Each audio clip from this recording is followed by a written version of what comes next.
Ciao a tutti e ben ritrovati. Oggi parliamo di attualità e di storia antica allo stesso tempo. Di attualità perché parleremo di notizie fresche di giornata accompagnate da una pubblicazione scientifica ufficiale da caduta della mandibola, e di storia antica perché parleremo dell'antico Egitto. Novità quindi correlate all'antico Egitto. Cosa c'è di meglio? Hai mai sentito parlare della maledizione di Tutankhamon?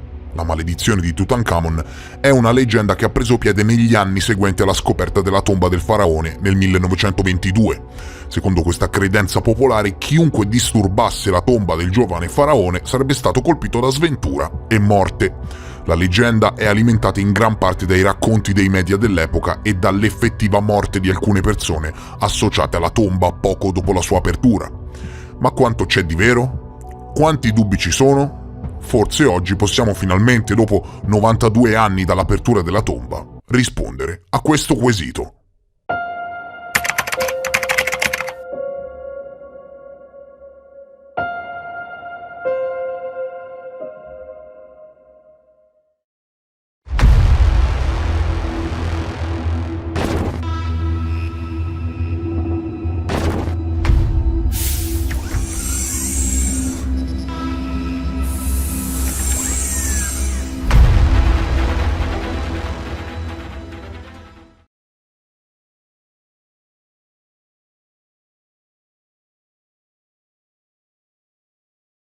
La tomba di Tutankhamon fu scoperta nella Valle dei Re da Howard Carter e dal suo finanziatore Lord Carnarvon. Quando Carter aprì la tomba, la stampa mondiale diede un'enorme risonanza all'evento. La storia della maledizione prese forma quando Lord Carnarvon morì improvvisamente nel 1923, pochi mesi dopo l'apertura della tomba. Carnarvon morì a causa di un'infezione seguita al morso di una zanzara e la sua morte fu rapidamente collegata alla maledizione della tomba del faraone.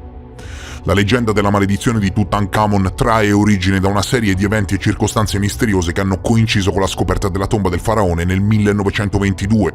Questa leggenda si è diffusa e alimentata principalmente attraverso il coinvolgimento dei media, mentre la popolarità crescente dell'antico Egitto nella cultura popolare dell'epoca prendeva piede.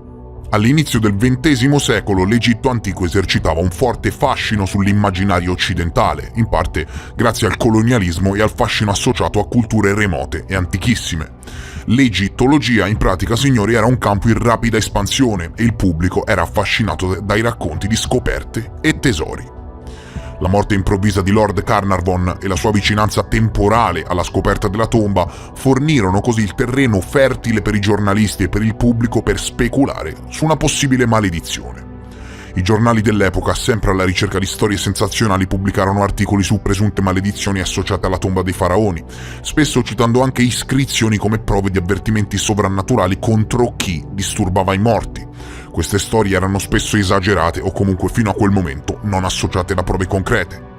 La storia però ci riporta che dopo la morte di Lord Carnarvon ci furono altre morti sospette fra le persone vicine all'apertura della tomba, compresa quella di Sir Archibald Douglas Reid, un radiologo che aveva esaminato la mummia di Tutankhamon, il segretario personale di Howard Carter, Richard Bethel, che morì in circostanze misteriose, e quella di George J. Gould, un finanziatore della spedizione, morto per una febbre contratta in Egitto. Si racconta di molte altre morti sospette di scavatori in Egitto e di persone quasi anonime associate agli scavi.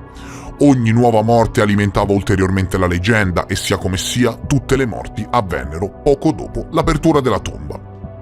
Ora, tutto questo, signori, dovete capire che ha avuto un'importanza cruciale e duratura sulla cultura popolare, ok?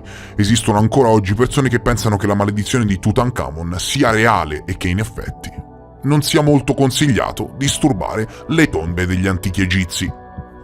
Ma vuoi vedere che avevano ragione? E se la leggenda avesse 5.000 anni?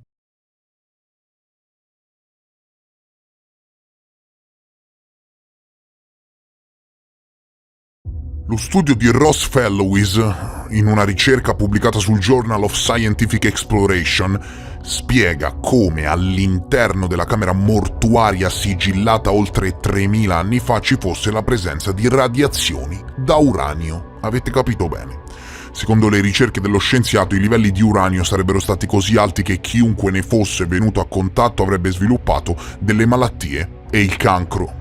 Sullo studio viene riportato che sia le popolazioni contemporanee che quelle dell'antico Egitto hanno un'incidenza insolitamente elevata di tumori di ossa, sangue e linfonodi, per i quali una causa primaria è l'esposizione alle radiazioni. Ma non è tutto. Sempre questa ricerca scientifica ha rimarcato che queste radiazioni non erano presenti solo nella tomba di Tutankhamon, ma in generale in tutti i siti archeologici dell'Egitto. Si ipotizza inoltre che coloro che costruivano le tombe fossero a conoscenza delle tossine presenti, e da qui si spiegherebbero anche i moniti incisi sulle pareti delle stesse, che non si riferivano tanto alla maledizione dei faraoni, bensì ad un avvertimento.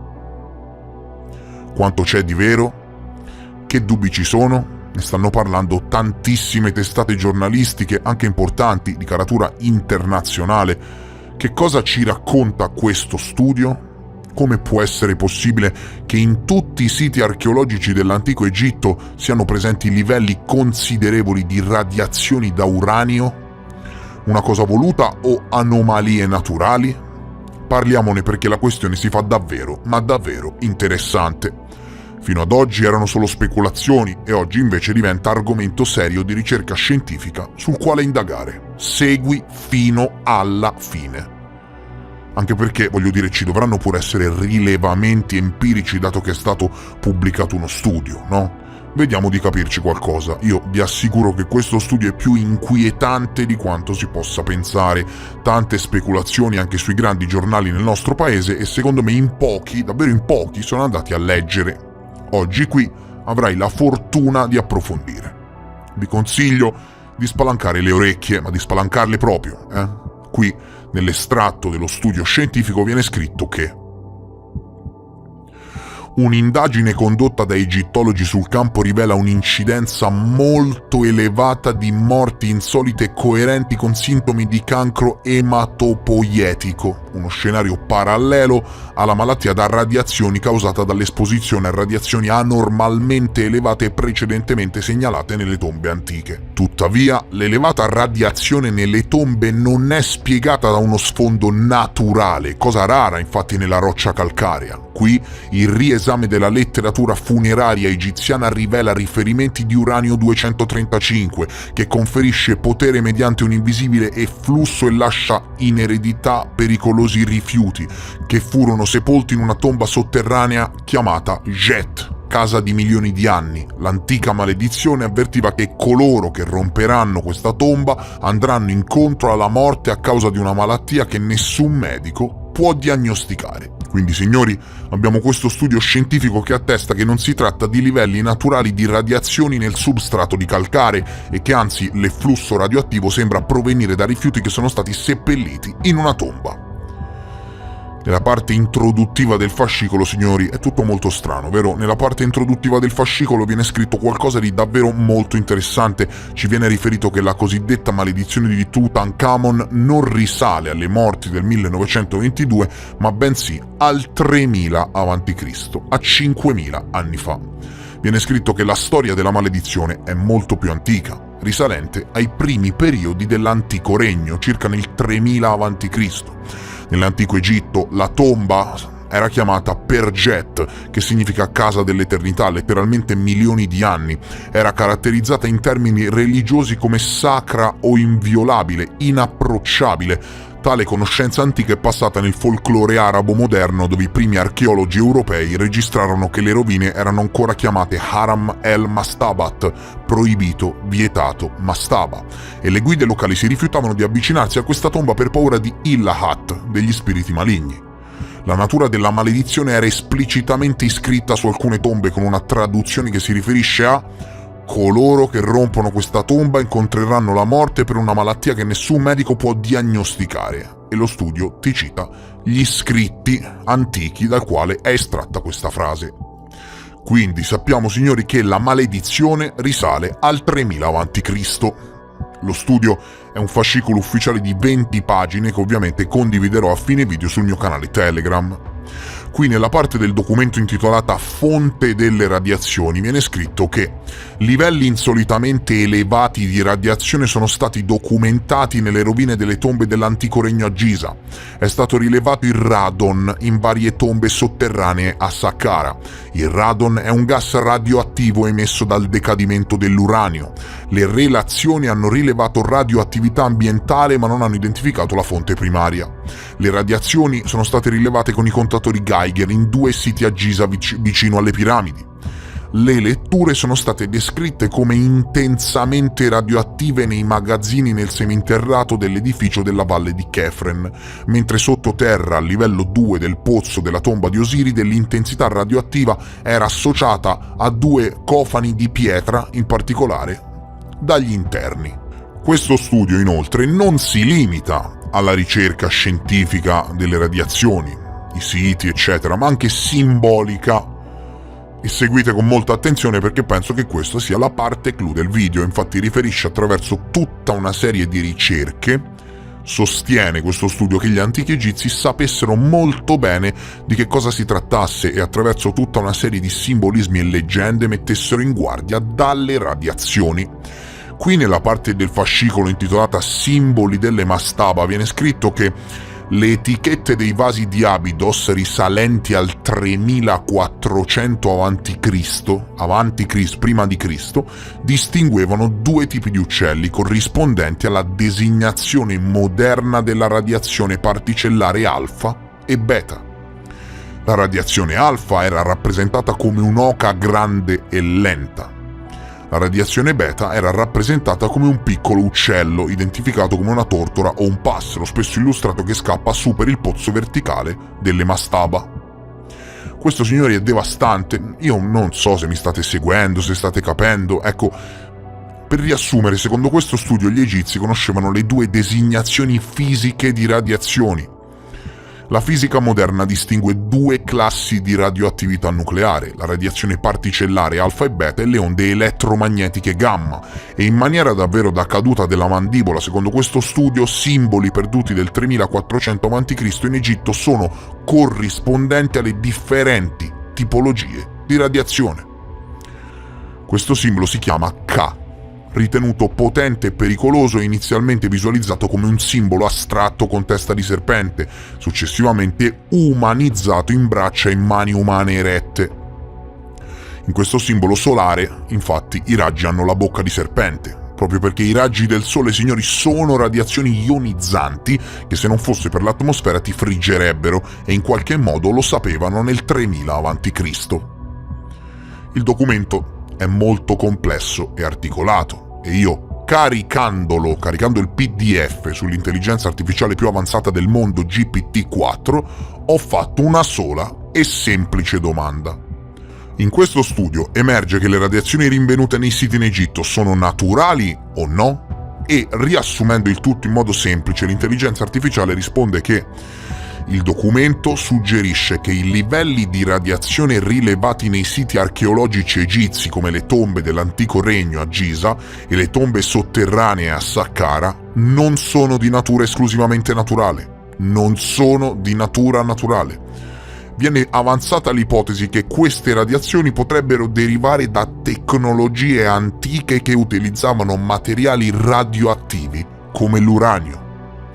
In particolare vengono discussi i livelli insolitamente elevati di radon, un prodotto del decadimento dell'uranio che superano di molto i livelli considerati naturali e sicuri secondo gli standard attuali.